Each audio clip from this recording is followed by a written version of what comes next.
Terima kasih pemirsa, Anda masih bersama Seputar Bali. Di tengah penerapan tatanan new normal COVID-19, sektor pariwisata Bali diharapkan tetap menggerakkan ekonomi di Bali. Dibukanya penerbangan domestik membuat pariwisata Bali bisa menawarkan wisata minat khusus untuk menggeliatkan ekonomi Bali di masa pandemi COVID-19. Dewan Pembina Apindo Bali Panudiana Kun mengatakan tahap awal potensi pariwisata Bali di masa pandemi COVID-19 bisa dioptimalkan menarik wisatawan domestikal atau wisdom ke Bali. Bali berpeluang mengembangkan wisata minat khusus, diantaranya sport tourism dan wisata kuliner. Pengembangan wisata minat khusus dinilainya akan mampu menggait wisatawan domestik berkualitas. Wisata golf misalnya, di Bali wisata jenis ini sudah cukup berkembang. Apalagi dalam masa pandemi COVID-19, wisata golf tetap buka dengan penerapan protokol kesehatan yang ketat.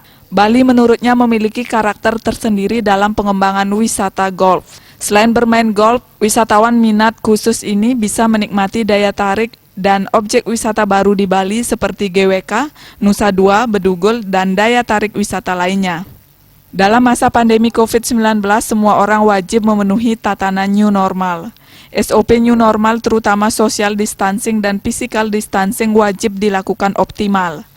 Penerapan tatanan new normal menjadi kebiasaan baru yang mesti dijalankan secara ikhlas, baik pakai masker, cuci tangan, gunakan hand sanitizer, dan jaga jarak. Dibukanya wisata minat khusus akan membuat hotel, villa mewah, rumah makan, restoran, dan lainnya kembali bergeliat. Di samping itu banyak tenaga kerja lokal bekerja menjadi petani penanam rumput di area golf. Masyarakat lokal dan pelaku pariwisata di sektor lapangan golf bisa bangkit dari dampak pandemi COVID dengan kedatangan wisatawan minat khusus. Pengembangan wisata minat khusus seperti wisata golf ini akan berdampak multiplier terhadap pariwisata dan perekonomian Bali pasca pandemi COVID-19 dan penerapan tatanan new normal. Pengembangan lapangan golf berfungsi untuk penghijauan seperti di Pecatu, mengubah tanah gersang menjadi hijau.